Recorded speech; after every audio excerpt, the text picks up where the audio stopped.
On the day of the company's anniversary party, I wore my usual suit, and my wife, Linda, donned a dress she had chosen especially for the occasion, and we headed to the venue. Upon arriving at the hotel where the party was being held, we checked in at the reception. Linda was thrilled by the flowers and beautiful decorations adorning the venue. I was hoping for a peaceful time as she seemed to be looking forward to the meal, but my wish was shattered by my boss, Jason. "Hey, you were here." Upon spotting me, Jason hurried over, glancing at Linda beside me, said, "Is that your parent next to you? Don't bring your mother along." Overwhelmed with anger, I took Linda's hand and said, "Let's go," then started walking towards the exit. Soon, I could hear the sound of hurried footsteps behind us. Turning around, I saw the president of our company, Mr. Thompson, running towards us with a pale face. There was also a man in his 60s, standing beside him. Seeing Mr. Thompson's face, I stopped, intending to say something to him before leaving the venue. But before I could say anything, the man next to Mr. Thompson began to speak. "Linda, is that you? My name is Tom. I'm in my 30s and currently handle system development at the company. I enjoy my work, and although we don't have children, Linda and I live a fulfilling life together. I met Linda about 5 years ago. In fact, I joined the current company just a few years ago, having previously worked as a teacher at an international school in Cambodia. That's where I met Linda. She was working for an organization that supports developing countries and had been dispatched to Cambodia. It felt like a fateful encounter. Until then, I had never been in a relationship, and I was convinced I would live a life far from marriage. That's precisely why I decided to take a job abroad, where I met Linda and found myself falling for her. I was instantly drawn to her as she interacted with the locals, laughed freely with the children, and showed genuine kindness. It seemed like Linda was somewhat aware of me too, and naturally, we started to have meals together. Having never dated a woman before, it felt almost surreal how smoothly our relationship began. Linda, being over a decade older than me, was initially concerned about our age difference, but it didn't matter to me. Instead, I was attracted to her tolerance and innate goodness, something I didn't find in women my age or younger. Every time I expressed this to Linda, she would smile at me, delighted. Having met such a wonderful woman, my boss, Jason, always ridiculed our relationship. He often mocked the age gap between my wife and me, using Linda as a joke to amuse others. Jason's mockery began about 3 years ago, not long after we met. That day was my welcome party, and despite being a mid-career hire, most of the employees had gathered for me. Being a young and small startup, there weren't many employees. Yet, I felt at ease with the company's homely atmosphere, believing I could fit in quickly. My comfort began to wane when Jason, who initially seemed pleasant, gradually became drunk and his behavior started to feel off. "Tom, you said you were married, right? Show me a picture of your wife." "Of course, but please don't expect a beauty like your wife, who everyone looks up to." Jason had been bragging repeatedly about how young and beautiful his wife was to his subordinates. "Rather than hanging out with these guys, I'd rather head home early to see my wife," he slurred, boasting about her, so I chimed in to sing his praises too. Jason was enjoying our conversation, but when I showed him a photo of Linda, he burst out laughing, spitting everywhere. "Is this your wife? More like your mom than your wife. Do you call her mom when you get home?" Jason said that, then started passing the photo to his subordinates, laughing and saying, "Check this out. This is Tom's mom." Colleagues glanced my way, reluctantly joining in Jason's jests to stay in his good graces. Though feeling bad for me, they couldn't outright dismiss Jason, our superior. Frustrated with Jason, I felt guilty for putting my colleagues in this awkward position. But appearances don't define a person. I'm sure you'll understand once you meet her, I said, trying to keep calm, but Jason only provoked me further. What are you talking about? I wouldn't want to meet her even if you paid me. I might age just by association. Saying that, Jason started fiddling with his phone and then showed us a picture of his wife on the screen. At that, exclamations of admiration escaped from the employees. To me, it looked unmistakably like the kind of brown-nosing the employees always seem to be doing. Jason probably often boasts about his wife to his subordinates, and his constant nature must be exasperating for the employees. Although they respond positively to Jason's stories, their faces seem to betray a sense of annoyance as they nod along.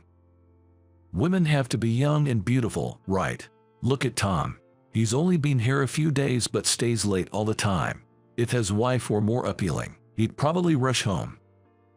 Saying that, Jason burst into laughter and finished his glass of beer.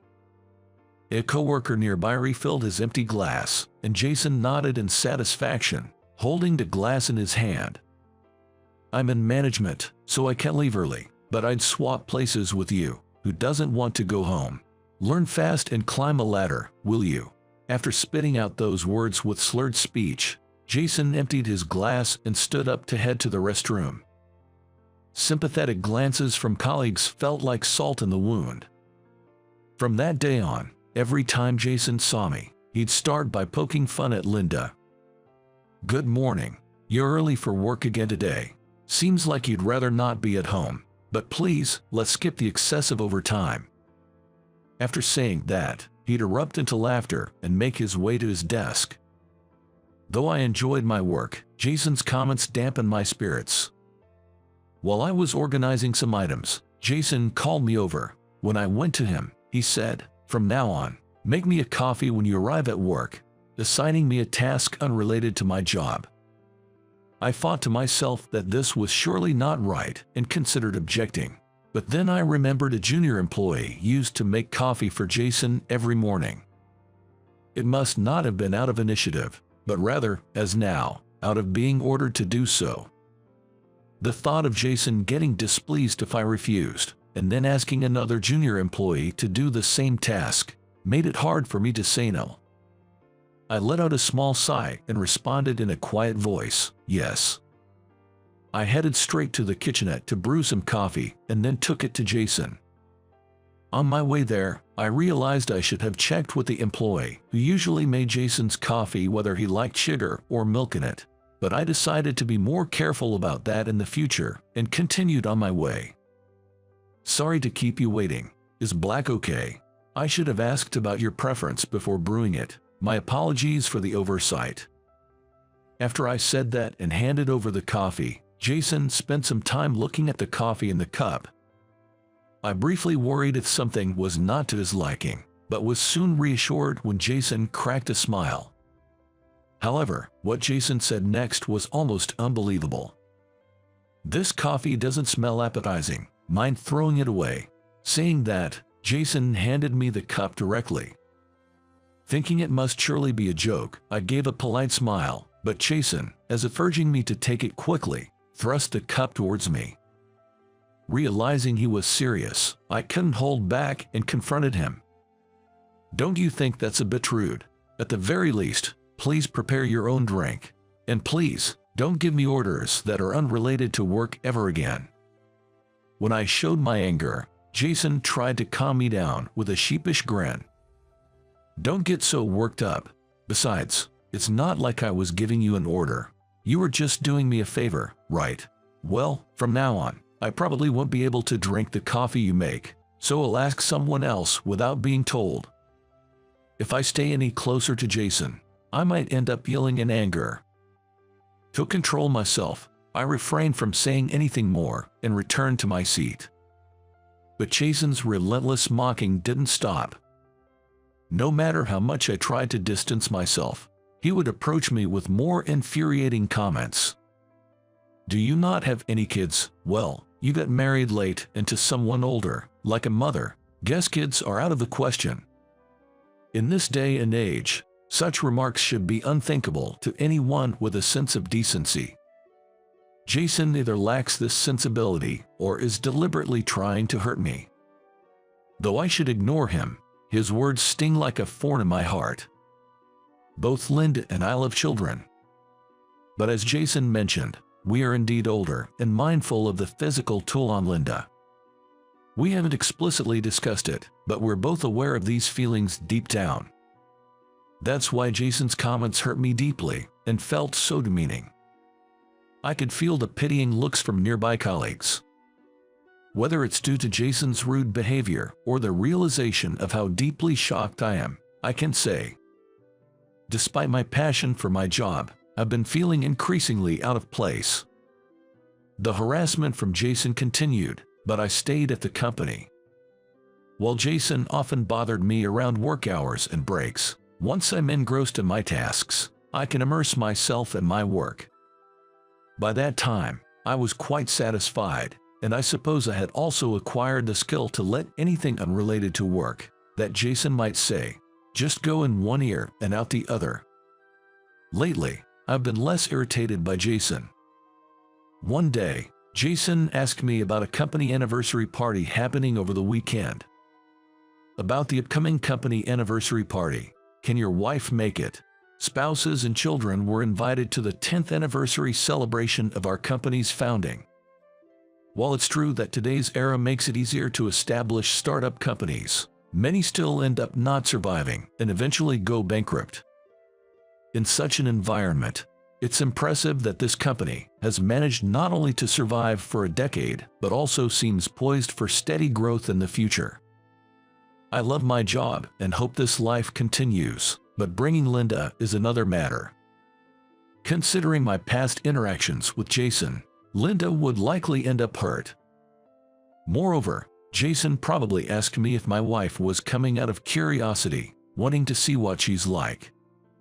He might not hesitate to make hurtful remarks even in Linda's presence. We're allowed to bring family, but I thought Linda might prefer a quiet evening at home. When I mentioned that, Jason looked surprised. Hey, don't dismiss it as nothing.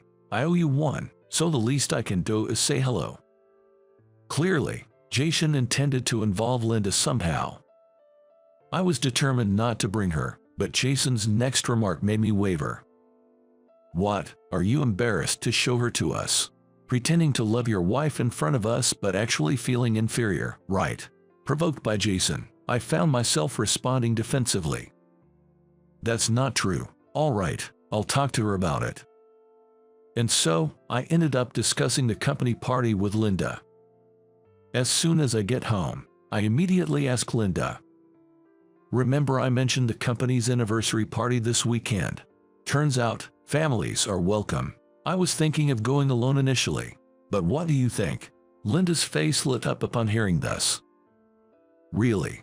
I'd love to greet everyone at your workplace and see who you work with. Let's go together. Her genuine smile momentarily made me look forward to the party. However, Jason's smug grin soon invaded my thoughts.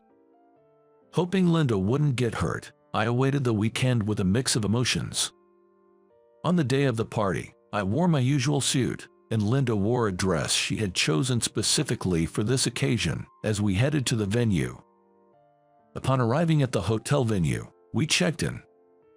Linda was delighted by the floral arrangements and decorations. She was also looking forward to the meal, and I hoped for a peaceful time, but Jason shattered that hope. Hey Tom, there you are. Upon spotting me, Jason hurried over and said while glancing at the person next to me, Linda. Is this your parent next to you? Don't tell me you brought your mother. He had already seen Linda's photo, so such a mistake was impossible. Linda, unaware of Jason's malice, responded with a smile. No, I'm his wife, Linda. Thank you for always supporting him. I got a lot of sun exposure while working in Cambodia, which makes me look older than I am. When Linda said that, Jason agreed sarcastically. Indeed, you're right. Linda seemed unfazed by Jason's response, but it appeared to bother him. Finally, he made an outrageous comment. So, you're his wife. My apologies. I heard you were married recently, but at your age, having children must be challenging. Tom mentioned he likes kids, but I guess some things have to be sacrificed when you marry later in life. Even Linda couldn't hide her hurt, forcing a smile before looking down. I couldn't stand it anymore and looked at the seating chart to leave. We'll be finding our seats now. Thank you for having us today. Jason wouldn't let me leave the scene. And as always, he piled on the insults with his usual persistence. By the way, this party was only for spouses and children, wasn't it? I hope there's no misunderstanding. It was a roundabout way of suggesting that Linda and I looked like mother and son. I lost my temper and raised my voice at Jason. This person is my wife. How many times do I have to tell you? The room went silent, and I could feel everyone's eyes on us. Linda, embarrassed and her pride wounded, kept her head down. Jason, initially shocked by my outburst, seemed displeased at being yelled at by a subordinate. He spoke to me in a low voice. "Who do you think you're talking to? It seems you lack the common sense expected of a working adult. We can't have someone like you here. Please leave for today." Unable to contain my anger, I retorted to Jason with more force than intended. "I can't stand being in such a distasteful place any longer. Excuse us." Taking Linda's hand, I said, "Let's go," and headed for the exit. I was aware of the eyes of everyone in the venue on us. While walking amidst frustration and embarrassment, I heard the sound of hurried footsteps coming from behind. Turning around, I saw our company president, Mr. Thompson, pale-faced and running towards us. A man in his 60s was with him. Seeing Mr. Thompson's face, I stopped to say something before leaving the venue. But before I could speak, the man beside Mr. Thompson spoke up. "Linda, is that you, Linda?" Linda, who had been looking down, slowly lifted her face upon hearing her name. Surprised, she covered her mouth with her hand. "Could it be Alex?" The man standing next to Mr. Thompson, Alex Parker, seems to have come here with the president after hearing the commotion. It turned out he had been watching from a distance, and upon realizing the woman hanging her head was Linda, he hurried after her. "Linda, what exactly is your relationship with this person?" As Mr. Thompson was about to explain, "This person is..." Jason interrupted him. He began speaking with a condescending look, as if to educate someone unaware of the facts. "This is Mr. Parker, a major client of ours. Without him, our company would hardly survive. Mr. Parker, I deeply apologize for my subordinate's extreme rudeness." I hadn't realized the man was such an important figure. Instinctively, I straightened up, but I didn't understand how Alex was related to Linda. Looking at Linda, she uttered something shocking. "He is my brother. It's been a long time, Alex." Both Jason and I were taken aback by her words. It seemed that our company's president, Mr. Thompson, had heard from Alex beforehand that she resembles his sister, Linda. That's probably why, after overhearing part of our conversation, he chased after us as we were leaving, his face pale with urgency. But Jason's face was even paler than Mr. Thompson's. Of course. Given the current times, it's unthinkable that he kept making those comments to the sister of a highly important client. However, Linda and I had never had a wedding or a family gathering, and I had never heard of her having a brother. Moreover, he seemed much older than Linda. When I looked at Linda for an explanation, she began to tell her story. I had met Linda's parents in person, but it turned out that her mother was actually her father's second wife.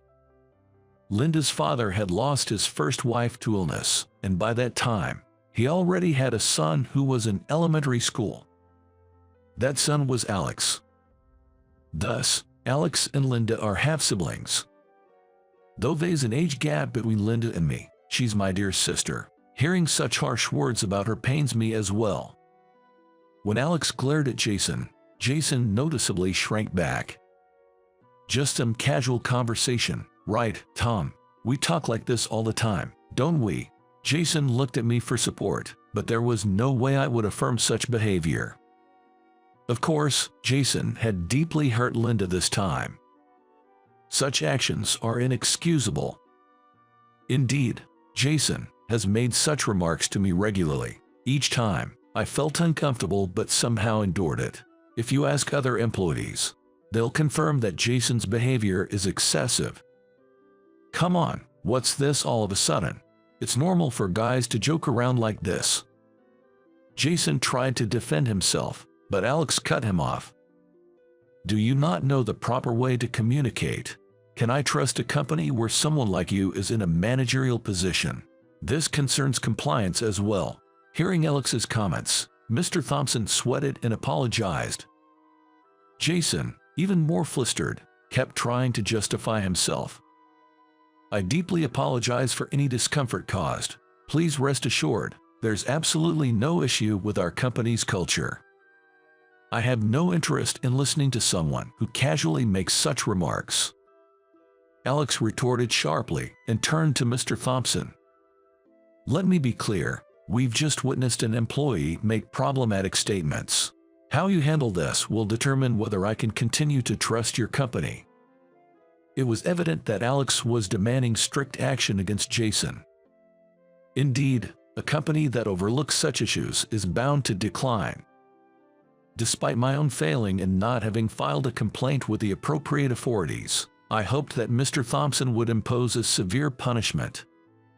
As Mr. Thompson hesitated, a cheerful voice said, "What's going on here?" A stylish woman approached Jason and stood beside him, arm in arm. Seeing the woman's face, I immediately recognized who she was. She is Jason's wife. Under normal circumstances, Jason might have boasted about her, but now was not the time. Instead, he seemed clearly annoyed by her presence. Could these be the people you were talking about? The May December couple, she began to say, looking at us with a mocking expression. At that moment, Jason shouted, "Just shut up and go over there." He likely mocked us at home too, using our situation as a joke over drinks. I could easily picture such scenes. After Jason's wife left, Mr. Thompson cleared his throat to gather attention. As Mr. Parker said, we need to clarify the facts and consider disciplinary action, including possible dismissal. Wiping the sweat from his forehead, Mr. Thompson said so. Hearing those words, Alex slowly nodded in agreement. If your company is serious about addressing misconduct, I can continue to trust it. This involves my family, so I'd appreciate a follow-up report. With that, Alex said, "I'll excuse myself for today," and headed for the exit. From his posture, it was clear he was somehow managing to contain his anger. Mr. Thompson rushed after him as Jason watched in dismay. Linda and I decided not to attend the party any longer and went to another hotel for dinner instead. Since we had dressed up and gone out, we decided not to just head home but to treat ourselves to a nice meal instead. Raising a toast, I spoke to Linda. "Sorry for making you feel bad today. Work is interesting, but that person really causes trouble." When I apologized, Linda shook her head apologetically. "I'm the one who should be sorry. I'm sure it's because of me that you often feel so downhearted." I had never seen Linda, who usually has an untroubled smile, blaming herself like this. What others say doesn't matter. I was drawn to your smile and your inner beauty. With that, Linda said, "Thank you," and finally showed me a smile. Then, I asked Linda something that had been on my mind for a while. "More importantly, you seemed quite close to Alex, but you've never mentioned him before. Could you tell me about the two of you?" "Sorry I haven't talked about it. It's not that I wanted to hide it." Linda then began to share her thoughts. By the time Linda was in elementary school, Alex was already in high school. When Linda found out that she and Alex were half-siblings, she couldn't shake the feeling that her mother favored her exclusively. Linda always felt guilty towards Alex and, admiring him, thought it was better to distance herself from him. That's why, from a young age, she was determined to work abroad. Since starting to work overseas, she has hardly returned to America. and she can't remember the last time she met Alex, which surprised me greatly. But Alex really seemed to care about you. Maybe you don't need to feel so burdened for his sake. Linda pondered for a moment, then sipped her drink, saying, maybe you're right. The following week after the party, the company set up a consultation service and a committee to investigate Jason's case. The committee's inquiries quickly brought Jason's past issues to light. Within a few months, Jason stopped coming to work without any notice, leading to either disciplinary dismissal or resignation.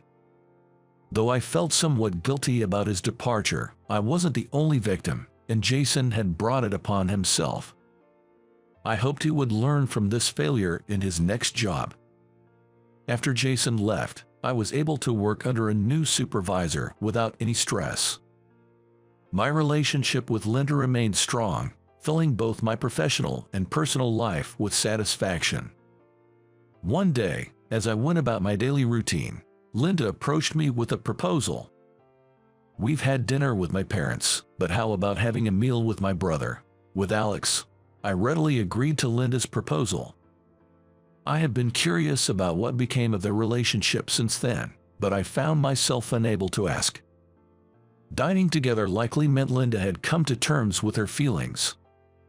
I looked forward to the day when the three of us would dine together. Weeks later, the dinner took place. Thank you for today. My name is Tom, once again. Thank you as well. Let's skip the formalities today, Alex said with a smile, turning to Linda. I was surprised when you suddenly went abroad to work and we lost contact. Why do you always run away? Faced with Alex's question, Linda shared the feelings she had once confided in me. For Alex, it was like suddenly having a sister. She used to feel guilty, as if her mother's love was solely focused on her. Deciding to leave the house due to memories of Alex being in a bad mood. After listening intently to these stories, Alex finally smiled and said this. Maybe it was just teenage awkwardness. I might have been immature, but I was happy to have a sister. That hasn't changed. And our mother loved me as her own, despite not being her biological son. Linda seemed relieved by his words. Above all, we're the only siblings we have. Let's support each other from now on. And Tom, as a member of my extended family, I'm counting on you too. We clinked our glasses, reaffirming our bond, and toasted once more. I'll freshen you up and make it all nice. When I happened to cross paths with a classmate, Kevin, at the year-end party, and he called out to me, I brushed him off and headed for my seat. Kevin then proceeded to pour his beer over my head from above. 3 of Kevin's cronies also started heckling me. I clenched my fists, barely containing my anger. So, I'll just cleanly cancel that $100 million contract then. What? Saying that, I left the restaurant. After that, I made a certain call. As a result, Kevin's world came crashing down. His own actions had led him down the path to ruin. My name is Robert Smith, 35 years old. I run an apparel company. After years of experience in the apparel industry, I founded my own company, at the age of 27. Until things took off, I lived a life of poverty, juggling day jobs and part-time work, but now my company has grown to a respectable size and recognition. Working in a field I'm passionate about brings me immense satisfaction, and I enjoy my work every day. My father, also an entrepreneur in a different field, often gives me advice when I face challenges at work. Life was fulfilling until one day, an unexpected piece of news reached me. This news would entangle me in an unforeseen event. Ever since middle school, it had been my dream to start my own apparel brand. Thus, I went to a high school with a fashion design program and majored in business management in college to learn about entrepreneurship. During high school, I worked part-time at a clothing store and never neglected my studies, no matter the circumstances. My desire to own my own brand was greatly influenced by my grandfather. Originally, My grandfather ran a bespoke suit company. I admired my grandfather, who worked energetically, and as I grew, I aspired to own a company like him. Although he worked actively until 80, he has passed the reins to his right-hand man due to his advanced age. When I discussed my dream with my grandfather and father in my third year of middle school, they were very supportive. Starting a company is fine, but you have to build it with your own efforts. Don't expect any help from us. We won't give you a single penny for it, but if you're willing to work hard, we'll support you. Both my grandfather and father had faced hardships in their youth to establish their businesses, so they encouraged me to persevere. They paid for my high school and college education as their parental duty, but true to their word, they didn't provide any financial assistance for my startup. Perhaps their tough love was what spurred me to work so hard. In high school, I juggled 2 part-time jobs at a clothing store and a convenience store, working tirelessly without any time for leisure. Kevin, a peer from middle and high school, often mocked me, saying, "Are you struggling with money? Poor you, maybe I should give you something." He also frequently pitied me for not being able to enjoy my youth. After graduating from university, I joined an apparel company to gain experience. There, I learned a great deal, and finally, at 27, I had saved enough money to start my own apparel brand. Initially, it was a small company of just 5 people, but over time, the team grew to 10, then 50, and now we have over 200 employees, with the company thriving under my leadership.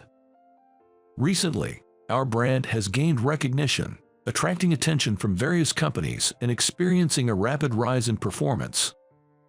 Amid these fulfilling days, I received an invitation to a class reunion. It would be the first reunion in 17 years since our graduation.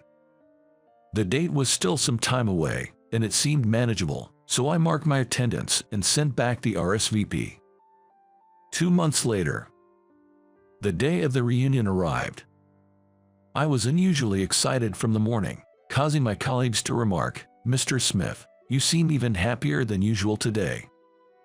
I finished work on time and headed to the hotel, the venue for the reunion.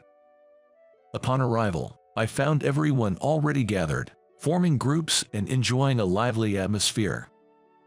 Lost in nostalgia, I felt a tap on my shoulder. Turning around, I saw an old friend from middle school. We spent some time reminiscing about the old days until I was approached again. When I looked towards the voice, I saw an unfamiliar man standing there. Wondering who he could be, he said, "Don't recognize me, it's Kevin. It's been since high school, right? You still have that poor look on your face." It was Kevin, who had always mocked me during middle and high school. He had changed so much that I hadn't recognized him. "Wow, long time no see. Kevin, you've changed a lot. Back in the day, Kevin used to dress rather modestly, but now he was decked out in high-end brands from head to toe, dripping in jewelry, looking like a nouveau riche." "Oh, it's nothing special. By the way, what kind of work are you guys doing?" When a classmate mentioned working at an auto repair shop, Kevin started mocking him with a sneer. "An auto repair shop? Sounds like you're making peanuts. Can you even live on that?" It seemed his habit of belittling people hadn't changed since middle school. After making fun of our classmate for a while, Kevin turned his attention to my job. "I work in apparel." It was just as I was about to speak. I was cut off mid-sentence when Kevin interrupted. "No way, apparel. Are you still working as part-timer? Not having a proper job at 35? That's terrible. You're done for." He laughed mockingly, clutching his stomach. Irritated by his mockery, I asked, "And what about you, Kevin? What do you do?" With a smug look, Kevin boasted, "I don't really need to work, but I'm an executive at Company Y." Company Y? Company Y is so well known that it's safe to say everyone has heard of it. I'm quite familiar with the company myself. Perhaps pleased by our surprise upon hearing the company's name, Kevin, without being asked, began to talk about himself. From what he shared, It seems Kevin married the daughter of the president of Company Y. He hasn't become a son-in-law, as his surname hasn't changed. After marrying his wife, he resigned from his previous job and became an executive at Company Y. It seems like a classic case of getting the job through connections. My wife is the vice president, and she covers all our living expenses, so I don't really need to work. I just do it to pass the time. No matter how much I spend, money just keeps flowing like water, Kevin bragged proudly. We had been putting up with his boasting, but eventually found it too annoying and decided to leave Kevin. Wait, I'm not done talking. Kevin tried to hold us back, so I replied dryly, enough already. How envious. This response seemed to upset him, as he suddenly turned red with anger and shouted, "A lowlife who can only do part-time shouldn't mock me. Don't get cocky, you poor loser." Perhaps due to the alcohol, his rant became incoherent, and he left the venue shouting about how he couldn't talk with poor people. According to other classmates, Kevin had been boasting about his wife and company to everyone, and they all found him annoying. With Kevin gone, we were able to enjoy the reunion. A few weeks after the reunion, during the year-end party season, my company's parties were starting. Given the large number of employees, it was customary for each department to have its own party, and as the president, I had to attend all of them. Today was the sales department's turn, and I was scheduled to attend. However, I had an appointment with a client earlier in the day and planned to join the party afterward. I managed to finish the appointment just before 9 p.m. and hurried to the bar where the party was being held. As I was heading towards the reserved room at the back of the bar, "Hut, isn't that Robert?" "It is Robert. What are you doing here?" It was Kevin, who must have been sitting at a table, calling out to me. I couldn't believe we'd run into each other here. I greeted him casually, despite my surprise. Kevin then stood up, slung his arm around my shoulder, and said, "Why are you wearing a suit if you're just a part-timer? Let me introduce you guys. This is my classmate, but he's still just a part-timer. Crazy, right?" He began to mockingly introduce me to his drinking buddies, who seemed to be his cronies. They followed Kevin's lead and started mocking me as well. Annoyed, I knew better than to engage with drunkards. "Sorry, I'm in a hurry," I said, trying to leave Kevin's table. "You've always reeked of poverty." With a sneer, he said, "Let me freshen you up and clean you up," and then he poured the beer from his stein over my head. I was taken aback by the sudden turn of events, but the jeers from Kevin's cronies led to me being doused in beer not just once, but several times. As a result, I ended up completely soaked in beer.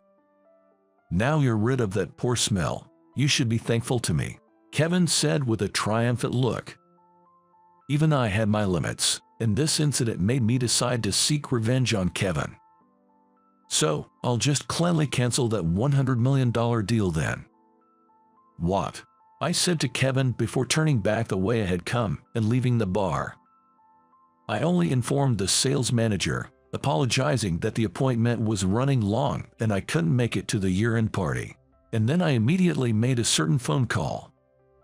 A few days after the beer dousing incident, I was summoned by someone and went to their company. At the reception, I gave the company name and was then led straight to the president's office. Upon entering, I was greeted by a man in his 60s and a woman in her 30s. "President Johnson, I apologize for the sudden trouble the other day." As I apologized, President Johnson said, "No, it is we who should be deeply sorry. Thank you for coming all this way today. This is my daughter, Emily." He introduced the woman to me. "Thank you for taking the time to come today. I deeply apologize for the other day. On behalf of the person involved, I offer my apologies. Emily is apologizing deeply to me." I found myself apologizing in turn, and for a while, the three of us were caught in a loop of apologies. After we had all apologized to each other, we got straight to the point. "Regarding the incident the other day, we conducted an investigation immediately after you contacted us. We could hardly believe it. It's truly embarrassing." The two of them seemed so remorseful that I felt guilty by association. President Smith, in the course of our investigation, we discovered something. Is it all right for me to hear it?" I asked, and President Johnson replied, "We wanted you to hear it too, which is why we invited you here today." With that, President Johnson and Emily revealed a certain truth to me. As the three of us talked, there was a knock at the president's office door. Emily opened the door, and a familiar face appeared. It was Kevin and his trio of cronies who had arrived. Not only Kevin, but his cronies too were visibly shocked to see me there. "Why are you here?" As Kevin said this, Emily replied in a cool tone, "He's the president of one of our business partners, so it's not strange for him to be here. It's pathetic that you don't even know the face of a business partner's president. But who would have thought that President Smith and you were classmates?" At this, Kevin and his cronies turned pale and could only utter, "I thought you were incompetent, but this is just pitiful." President Johnson began to hold his head in his hands. "I mentioned it the other day, didn't I, about settling a $100 million deal. I came here today to wipe the slate clean." As I said this, Kevin replied, You said something like that the other day, but you're just a part-time worker at a clothing store, aren't you?" Interrupting him, President Johnson slammed his desk and stood up. "You really know nothing at all. President Smith is the head of the rapidly growing R. You must have heard of it, haven't you? Or, as in, the apparel company that accounts for most of our products." Kevin, now pale, managed to say that, and Emily sharply retorted, "Yes, exactly. Without R's business, our company would surely face bankruptcy. And what have you done to the president of that company?" Emily glared at Kevin and his cronies with piercing eyes. The four of them froze, as if paralyzed by a snake's gaze. "Everything you did to President Smith has been relayed to us, so don't think you can talk your way out of this. In fact, the company I was at was Company Y." Emily, who had been assisting President Johnson, was the vice president of Company Y and Kevin's wife. My company had been doing business with Company Y for about 2 years, and our products made up 70% of their merchandise. When I heard Company Y at the reunion and that Kevin had married the vice president, I didn't believe he would take me seriously if I said I was a president, so I didn't mention it. But after the beer incident, my patience ran out, and I called President Johnson of Company Y to say, "I just had beer poured over my head by your employee Kevin. I cannot do business with a company that employs such people," and I explained what happened at the bar. Initially skeptical, President Johnson, fearing the loss of the contract, promised to investigate immediately and hung up. And then, a few days later, President Johnson called to apologize after conducting an investigation. It turns out that on that day, it was actually Kevin's year-end party, and there were several other employees present besides Kevin and his cronies. President Johnson immediately conducted interviews with the party members, and it was revealed that several employees had witnessed me being doused in beer. This led to my being summoned to the company today for an apology based on the findings of the investigation. Upon hearing this, Kevin and his cronies began to tremble, perhaps finally realizing the gravity of their situation. "Your actions could have destroyed this company. What were you thinking? This company has been in my family since my grandfather's time, and now it's at risk because of your foolish behavior." Emily yelled at Kevin and his group, I didn't know. If I had known that Robert was President Smith, our business partner." Kevin attempted to excuse himself. "Whether you knew or not, pouring beer on someone is inexcusable. To think we have such an unreasonable person in our family is embarrassing." President Johnson interjected with a flushed face, causing Kevin to immediately fall silent. "And it's not just this incident, is it? You've been doing whatever you please, thinking I wouldn't find out. Enough is enough." Emily then placed a bundle of items on the desk, revealing further truths to Kevin. What Emily slammed down was a stack of receipts, numbering in the dozens. "Why do you have these?" Kevin's face went from pale to ashen.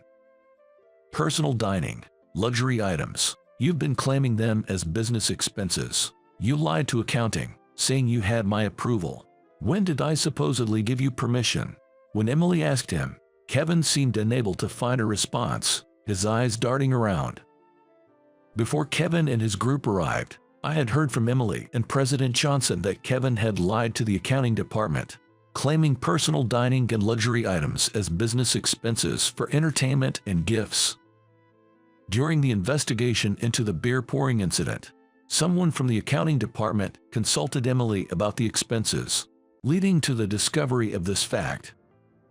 Subsequently, President Johnson and Emily reviewed all the receipts for expenses Kevin had claimed, uncovering a significant amount of embezzlement.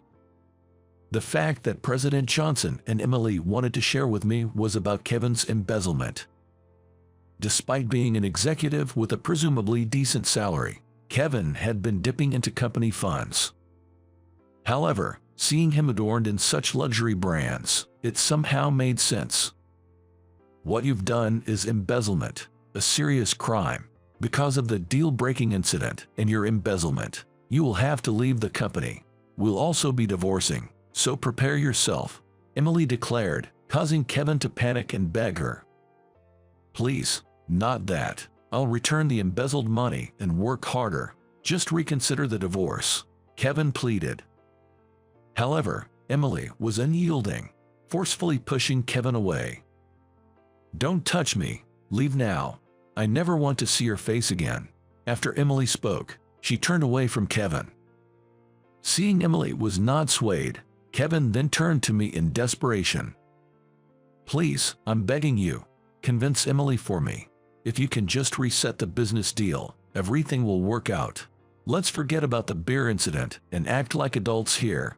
My divorce might be your fault, you know. Kevin, still not understanding what he did wrong, demanded from a position of superiority that I accept a business deal.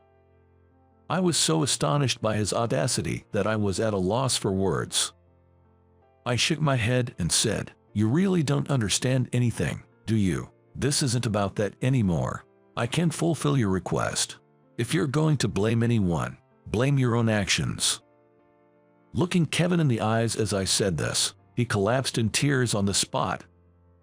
He is possibly thinking crying might solve his problems. He kept glancing over at me, perhaps hoping for some sympathy. It's sad to see a person fall this low, beyond any hope of redemption. As I was contemplating what to do next, President Johnson said, "President Smith, I apologize for taking up your time today. We'll handle the rest. So please feel free to go." Following President Johnson's words, I left Company Y in their hands. As the door to the president's office closed behind me, I could hear President Johnson's angry voice, which gave me a sense of relief, and I returned to my company feeling refreshed. Later, I had the chance to hear about Kevin from Emily. Kevin and Emily ended up divorcing, and Kevin left Company Y. He repaid the embezzled money in full by taking out loans, so the police were not notified. Kevin, who had relied on Emily for everything including rent and living expenses, was kicked out of the house after the divorce. As a result, without a home or job, he found a live-in part-time job, but with debt repayments, he was left with almost no money. He occasionally contacted Emily, complaining about his poor lifestyle. Kevin, who used to look down on me for being poor, has now found himself in that very position. While I don't take pleasure in his misfortune, I can't help but feel that what goes around comes around. Kevin's cronies also faced their own penalties and left the company, likely due to the uncomfortable atmosphere. It seems karma has caught up with each of them. As for me, I renegotiated and signed a new contract with Company Y. President Johnson and Emily have thanked me multiple times, but the business with Company Y is also beneficial for me.